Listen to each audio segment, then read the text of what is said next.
नमस्कार मेरे प्यारे विद्यार्थियों। अपन राजस्थान की कला एवं संस्कृति के बारे में देख रहे थे, जिसमें कि अपन ने राजस्थान की लोक देवियों के बारे में देख लिया था, राजस्थान के लोक देवताओं के बारे में देख लिया था तथा राजस्थान के संतों के बारे में देख लिया था। तो ये सब अभी तक हमने देख लिया था। तो आज की क्लास में हम देखने वाले हैं राजस्थान के अंदर मनाए जाने वाले त्योहार तथा राजस्थान के अंदर जो मेले भरते हैं उनके बारे में देखने वाले हैं। तो आज की क्लास में हम देखेंगे राजस्थान के त्योहार एवं मेलों के बारे में। अगर हम त्योहारों की बात करें तो राजस्थान में जो भी त्योहार मनाए जाते हैं तो वो हिंदू महीनों के अनुसार मनाए जाते हैं, यानी कि त्योहारों के बारे में पढ़ने से पहले हमें हिंदू महीनों के बारे में पता होना चाहिए। तो हिंदू महीने जो हैं ये भी 12 होते हैं। तो कौन कौन से होते हैं हिंदू महीने, थोड़ा उनके बारे में हम देख लेते हैं, क्योंकि जो भी त्योहार मनाए जाते हैं वो हिंदू महीने की तिथि के अनुसार मनाए जाते हैं। तो कौन कौन से होते हैं, कहाँ से स्टार्ट होता है? स्टार्ट होता है चैत्र महीने से। चैत्र, वैशाख, ज्येष्ठ, आषाढ़। मैं लिख देती हूँ, अगर आपको नहीं पता है तो लिख लेना साथ में और याद भी कर लेना, क्योंकि पूरे मेले एवं त्योहार वाले चैप्टर के अंदर हम हिंदू महीनों के बारे में पढ़ने वाले हैं और उनकी तिथियों के बारे में पढ़ेंगे। सबसे पहले आता है चैत्र महीना। तो चैत्र महीना, उसके बाद आता है वैशाख, उसके बाद आता है ज्येष्ठ, उसके बाद आता है आषाढ़, उसके बाद आता है श्रावण, जिसको कि सावण भी बोलते हैं, उसके बाद आता है भाद्रपद, उसके बाद आता है आश्विन, उसके बाद आता है कार्तिक, कार्तिक महीना, उसके बाद आता है मार्गशीर्ष, मार्गशीर्ष महीना, उसके बाद आता है पौष, उसके बाद आता है माघ महीना और उसके बाद आता है फाल्गुन, उसके बाद आता है फाल्गुन महीना। तो ये हमारे जो 12 हिंदी महीने हैं वो हैं। एक बार इनकी आप रीडिंग लगा लेना और आपको पता होना चाहिए। चैत्र, वैशाख, ज्येष्ठ, आषाढ़, श्रावण, भाद्रपद, आश्विन, कार्तिक, मार्गशीर्ष, पौष, माघ एंड फाल्गुन। तो हिंदू कैलेंडर की जो शुरुआत है वो चैत्र महीने से होती है और अंतिम महीना आता है फाल्गुन। तो अगर हम हिंदू महीनों की बात करें तो हिंदू महीने की जो शुरुआत है वो होती है कृष्ण पक्ष से, यानी कि इसमें 2 पक्ष होते हैं। तो एक तो आता है कृष्ण पक्ष और एक आता है शुक्ल पक्ष। तो हिंदू महीने की शुरुआत जो है वो होती है कृष्ण पक्ष से, यानी शुरुआत के जो 15 दिन होते हैं वो होते हैं कृष्ण पक्ष के, और कृष्ण पक्ष का जो अंतिम दिन होता है वो कहलाता है अमावस्या। तो कृष्ण पक्ष का, ये सभी हिंदू महीनों की है, कृष्ण पक्ष का जो अंतिम दिन है वो कहलाता है अमावस्या। और हिंदू महीने के शुरुआत के जो 15 दिन होते हैं, यानी महीने की जो शुरुआत होती है वो होती है कृष्ण पक्ष से। कौन से पक्ष से होती है? 2 पक्ष होते हैं, एक होता है कृष्ण पक्ष और एक होता है शुक्ल पक्ष। तो शुरुआत होती है कृष्ण पक्ष से, कृष्ण पक्ष का जो अंतिम दिन है वो कहलाता है अमावस्या, और अंतिम जो 15 दिन होते हैं, यानी कि हिंदू महीने के लास्ट के जो 15 दिन हैं वो होते हैं शुक्ल पक्ष के, और शुक्ल पक्ष का जो अंतिम दिन है वो कहलाता है पूर्णिमा। तो शुक्ल पक्ष का अंतिम दिन कहलाता है पूर्णिमा। तो ये हमें थोड़ी बेसिक जानकारी होनी चाहिए, क्योंकि आगे हम त्योहारों के बारे में पढ़ेंगे तो उसमें हम इन तिथियों के बारे में देखेंगे। तो ये हमने देख लिया, महीने की शुरुआत होगी कृष्ण पक्ष से और कृष्ण पक्ष का जो अंतिम दिन है वो अमावस्या कहलाता है, और अंतिम जो 15 दिन है यानी कि कृष्ण पक्ष के बाद वाले होंगे शुक्ल पक्ष के, और शुक्ल पक्ष का अंतिम दिन कहलाता है पूर्णिमा।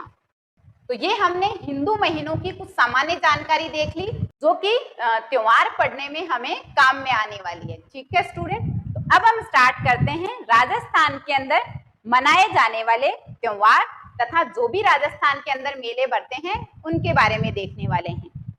तो अगर हम त्योहारों की बात करें तो श्रावण महीने की शुक्ल पक्ष की तृतीया से, यानी कि उस दिन होती है छोटी तीज।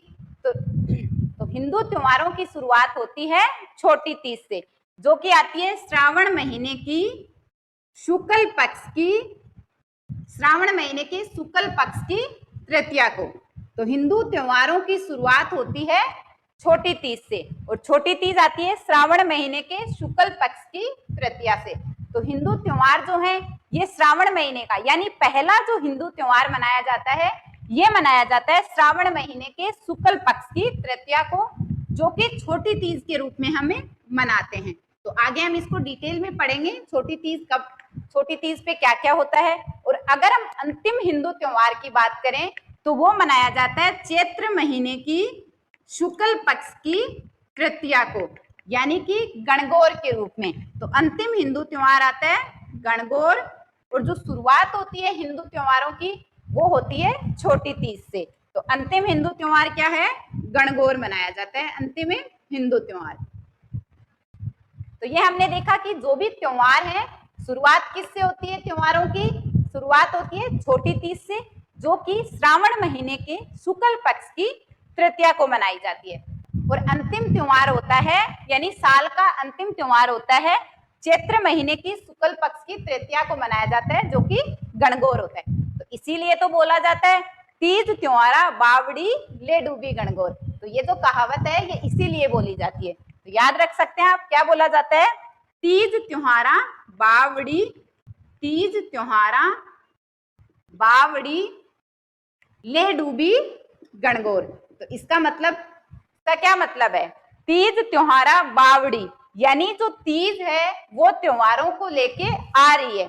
बावड़ी का मतलब क्या हो गया, बावड़ना।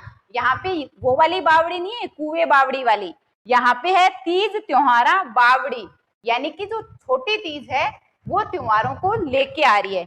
ले डूबी गणगौर, ले डूबी गणगौर का मतलब क्या हो गया कि गणगौर जो है वो त्योहारों को लेके डूब रही है, यानी कि त्योहारों को लेके जा रही है। तो गणगौर अंतिम त्योहार है साल का, और साल का पहला त्योहार होता है छोटी तीज, इसीलिए बोला जाता है तीज त्योहारा बावड़ी ले डूबी गणगौर। तो ये हमने कुछ सामान्य सी जानकारियां देखी हैं त्योहारों के बारे में। तो अब हम त्योहारों के बारे में देखते हैं। तो हमने देखा कि साल का जो पहला त्योहार होता है, यानी कि हिंदू त्योहारों की जो शुरुआत है वो होती है श्रावण महीने से, श्रावण महीने के शुक्ल पक्ष की तृतीया से, श्रावण महीने के शुक्ल पक्ष की तृतीया से। तो सबसे पहले हम देखने वाले हैं जहां से हमारे हिंदू त्योहारों की शुरुआत होती है। तो सबसे पहले हम आज देखेंगे श्रावण महीने के अंदर मनाए जाने वाले त्योहारों के बारे में। तो कौन कौन से त्योहार हैं जो कि श्रावण महीने के अंदर मनाए जाते हैं। तो पहले आता है कृष्ण पक्ष, यानी महीने की शुरुआत होती है कृष्ण पक्ष से, और बाद में आता है शुक्ल पक्ष। तो पहले हम देखने वाले हैं कृष्ण पक्ष के अंदर मनाए जाने वाले त्योहारों के बारे में। तो सबसे पहले हम बात करते हैं श्रावण महीने के अंदर मनाए जाने वाले त्योहारों के बारे में। तो श्रावण महीने में हमने देखा एक होता है कृष्ण पक्ष और एक होता है शुक्ल पक्ष। तो पहले कौन सा आता है, पहले आता है कृष्ण पक्ष। तो पहले हम देखने वाले हैं कृष्ण पक्ष के अंदर मनाए जाने वाले त्योहारों के बारे में। तो सबसे पहले क्या आती है, सबसे पहले आती है एकम, उसके बाद द्वितीया, तृतीया, चतुर्थ, पंचमी, षष्ठी, सप्तमी, अष्टमी, नवमी, दसवीं, एकादशी, द्वादशी, त्रयोदशी, चतुर्दशी और अमावस्या। उसके बाद वापिस एकम से स्टार्ट होता है और लास्ट में आ जाता है पूर्णिमा। तो सबसे पहले अगर हम देखें एकम, एकम को कोई त्योहार नहीं मनाया जाता। उसके बाद द्वितीया, उसके बाद तृतीया, उसके बाद चतुर्थी। तो चतुर्थी तक कोई त्योहार नहीं, तो चतुर्थी तक कोई त्योहार नहीं आता। उसके बाद आती है कृष्ण पक्ष के अंदर पंचमी। तो पंचमी को पूजा जाता है नाग पंचमी के रूप में। तो श्रावण महीने के कृष्ण पक्ष की पंचमी को पूजा जाता है नाग पंचमी के रूप में। तो इसको नाग पंचमी के रूप में पूजा जाता है। उसके बाद आती है षष्ठी, यानी कि छठ, उसके बाद सप्तमी, उसके बाद अष्टमी, उसके बाद आती है नवमी। तो श्रावण महीने के कृष्ण पक्ष की नवमी को मनाया जाता है निडरी नवमी के रूप में। तो इसमें तो नवमी के दिन मनाया जाता है निडरी नवमी। तो निडरी नवमी पे क्या होता है, निडरी नवमी जो है इस दिन नेवले की पूजा की जाती है। तो आप लिख सकते हैं इस दिन नेवले की पूजा की जाती है। तो आप साथ साथ में लिख सकते हैं नेवले की पूजा की जा सकती है। तो आप क्लास के साथ में अपने नोट्स बना सकते हैं। ठीक है स्टूडेंट, तो हमने देख लिया कृष्ण पक्ष की यानी श्रावण महीने के कृष्ण पक्ष की पंचमी को मनाई जाती है नाग पंचमी। उससे पहले कोई त्योहार नहीं मनाया जाता। उसके बाद आता है नवमी को निडरी नवमी। तो निडरी नवमी जो है इस दिन नेवले की पूजा की जाती है। उसके बाद आती है दसवीं। दसवीं को कोई त्योहार नहीं आता। उसके बाद एकादशी, द्वादशी, त्रयोदशी, चतुर्दशी और उसके बाद आती है अमावस्या। क्योंकि हम कृष्ण पक्ष पढ़ रहे हैं तो हमने देखा था कृष्ण पक्ष का जो अंतिम दिन होता है वो अमावस्या कहलाता है। ठीक है, तो अमावस्या के दिन इसको क्या बोलते हैं? श्रावण महीने की अमावस्या को बोला जाता है हरियाली अमावस्या। तो इसे बोला जाता है हरियाली अमावस्या। इस दिन अपने राजस्थान के अंदर 3 मेले भरते हैं। तो मुख्य रूप से हरियाली अमावस्या के दिन राजस्थान में 3 मेले भरते हैं। तो कहाँ कहाँ पे भरते हैं 3 मेले? एक भरता है उदयपुर के फतेह सागर झील है, वहां पे फतेह सागर मेला। तो कहाँ पे भरता है फतेह सागर मेला? जहाँ पे फतेह सागर झील है। तो फतेह सागर झील हमने पढ़ी है, कहाँ पे है? उदयपुर में है। तो उदयपुर में फतेह सागर मेला भरता है। तो पहला मेला भरता है अमावस्या के दिन फतेह सागर मेला। और ये मेला कहाँ पे भरता है? ये भरता है उदयपुर के अंदर। ये भरता है उदयपुर में जहाँ पे फतेह सागर झील है। दूसरा मेला भरता है बुड्ढा जोहड़ मेला। कहाँ पे है बुड्ढा जोहड़? ये भी हमने पढ़ा हुआ है। तो ये है गंगानगर के अंदर। तो दूसरा मेला भरता है हरियाली अमावस्या के दिन, जो कि श्रावण महीने की अमावस्या होती है। ये भरता है बुड्ढा जोहड़ मेला, जो कि गंगानगर के अंदर भरता है। तो कहाँ पे भरता है ये मेला? ये भरता है गंगानगर में। तो ये आपको ध्यान रखना है, बुड्ढा जोहड़ मेला भरता है गंगानगर में। और तीसरा मेला भरता है अजमेर के मांगलियावास के अंदर, जो कि भरता है कल्प वृक्ष मेला। तो एक भरता है कल्प वृक्ष मेला, जो कि काफी महत्वपूर्ण मेला है। कल्प वृक्ष मेला ये कहाँ पे भरता है? ये भरता है अजमेर के मांगलियावास के अंदर। तो ये भरता है मांगलियावास। मांगलियावास कहाँ पे पड़ता है? तो मांगलियावास पड़ता है अजमेर के अंदर। तो ये मेला अजमेर के मांगलियावास में भरता है। तो ये हमने श्रावण महीने के स्टार्टिंग के जो 15 दिन हैं, यानी कृष्ण पक्ष जो है उसमें आने वाले त्योहारों के बारे में देख लिया। तो कौन कौन से हैं? कृष्ण पक्ष की पंचमी को मनाई जाती है नाग पंचमी। नवमी के दिन मनाई जाती है निडरी नवमी।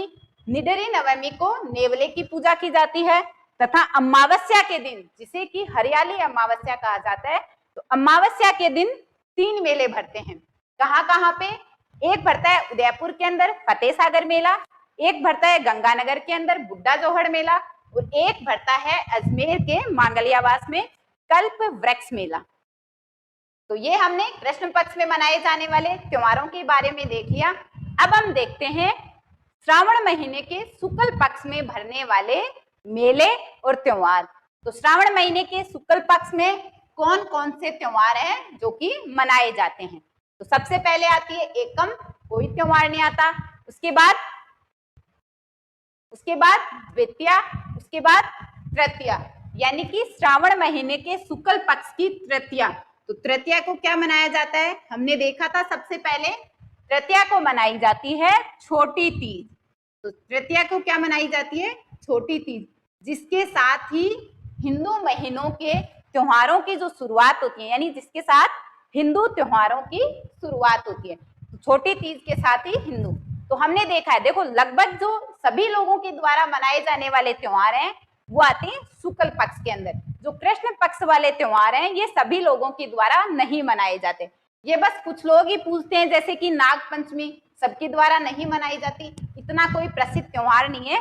तो छोटी तीज जो है यहाँ से त्योहारों की शुरुआत होती है मुख्य रूप से। ठीक है, तो छोटी तीज कहाँ की सबसे ज्यादा प्रसिद्ध है? छोटी तीज जो है ये जयपुर की सबसे ज्यादा प्रसिद्ध है। तो कई बार ये प्रश्न पूछा हुआ है कि छोटी तीज कहाँ की सबसे ज्यादा प्रसिद्ध है। छोटी तीज सबसे ज्यादा प्रसिद्ध है जयपुर की। और छोटी तीज जो है ये पति पत्नी के प्रेम का त्योहार होता है। तो ये होता है पति पत्नी के प्रेम का त्योहार। पति पत्नी के प्रेम का त्योहार बोला जाता है छोटी तीज को। ठीक है, तो ये आपको ध्यान रखना है। श्रावण महीने के शुक्ल पक्ष की तृतीया को मनाई जाती है छोटी तीज। जयपुर की जो छोटी तीज है ये सबसे ज्यादा प्रसिद्ध है। और ये जो छोटी तीज है ये पति पत्नी के प्रेम के त्योहार के रूप में इसको मनाया जाता है। तो तृतीया के दिन एक तो मनाई जाती है छोटी तीज और एक मनाया जाता है तृतीया के दिन सिंजारा। तो आपने सुना होगा सिंजारा आता है। तो सिंजारा क्या होता है, जो भी लड़की जिसकी नई नई शादी हुई होती है उसके लिए ससुराल की तरफ से उपहार आते हैं। तो सिंजारे में ससुराल पक्ष की तरफ से उपहार मिलते हैं जिनकी नई नई शादी हुई होती है उन लड़कियों को। तो इसमें लड़कों को कोई उपहार नहीं मिलता, इसमें लड़कियों को उपहार मिलते हैं जिनकी की नई शादी हुई है उनको ससुराल की तरफ से। ठीक है, और इस दिन महिलाएं जो हैं वो लहरिये की जो ओढ़नियां होती हैं, लहरिया अपने राजस्थान के अंदर काफी प्रचलित है। तो लहरिये की जो ओढ़नी है ये महिलाएं पहनती हैं सिंजारे के दिन। और सिंजारा जो है इसको बोला जाता है प्रकृति प्रेम का त्योहार। तो इसको क्या बोला जाता है, प्रकृति प्रेम का त्योहार माना जाता है सिंजारे को। तो ये आपको ध्यान रखना है। तो ये हमने देखे श्रावण महीने के शुक्ल पक्ष की तृतीया को मनाए जाने वाले त्योहार। तो कौन कौन से हैं एक बार रिवाइज कर लेते हैं। छोटी तीज मनाई जाती है जो कि जयपुर की सबसे ज्यादा प्रसिद्ध है। छोटी तीज को पति पत्नी के प्रेम के त्योहार के रूप में मनाया जाता है। और तृतीया के दिन सिंजारा मनाया जाता है। तो सिंजारे के दिन जो नवविवाहिता होती है उसके लिए ससुराल की तरफ से उपहार आते हैं। इस दिन महिलाएं जो हैं वो लहरिये के कपड़े पहनती हैं या तो लहरिये की ओढ़नी ओढ़ती हैं। और ये जो त्योहार है ये प्रकृति प्रेम का त्योहार है। तो उसके बाद आती है तृतीया को हमने देख लिया। उसके बाद चतुर्थी, कोई त्योहार नहीं मनाया जाता। पंचमी, षष्ठी, सप्तमी, अष्टमी, नवमी, दशमी, एकादशी, द्वादशी, त्रयोदशी, चतुर्दशी। तो चतुर्दशी तक उसके बाद कोई त्योहार नहीं आता। उसके बाद आती है श्रावण महीने की पूर्णिमा। तो श्रावण महीने की आती है पूर्णिमा। तो पूर्णिमा के दिन मनाया जाता है रक्षाबंधन। तो रक्षाबंधन कब मनाया जाता है, हम सब मनाते हैं रक्षाबंधन। कब मनाया जाता है, श्रावण महीने की पूर्णिमा को मनाया जाता है रक्षाबंधन।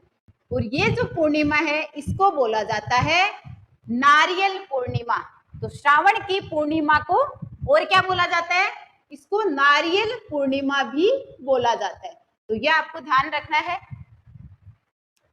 तो श्रावण की पूर्णिमा को मनाया जाता है रक्षाबंधन। रक्षाबंधन के दिन किसकी पूजा की जाती है, हम सब रक्षाबंधन मनाते हैं लेकिन हम में से ज्यादातर लोगों को नहीं पता होगा कि रक्षाबंधन के दिन किसकी पूजा की जाती है। किसकी पूजा की जाती है बताओ आप लोग, कमेंट बॉक्स में बताना। तो रक्षाबंधन के दिन पूजा की जाती है श्रवण कुमार की। किसकी पूजा की जाती है, श्रवण कुमार की पूजा की जाती है रक्षाबंधन के दिन। तो ये आपको ध्यान रखना है, पूछा जा सकता है।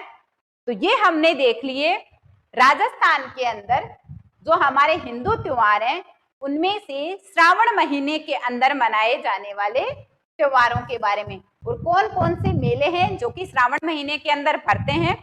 त्योहारों की जो शुरुआत है वो श्रावण महीने से होती है। तो सबसे पहले हमने श्रावण महीने के अंदर जो भी त्योहार मनाए जाते हैं उनके बारे में देख लिया।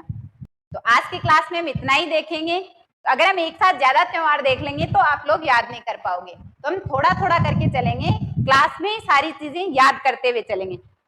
तो आज की जो सारी चीजें हैं आपको याद हो गई होंगी। श्रावण महीने में कौन कौन से त्योहार जो हैं वो मनाए जाते हैं।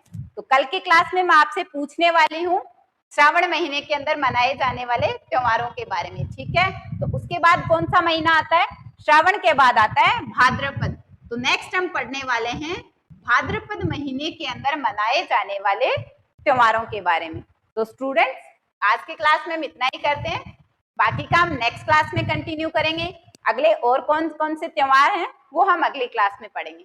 ठीक है स्टूडेंट, तो मिलते हैं नेक्स्ट क्लास में। Thank you students.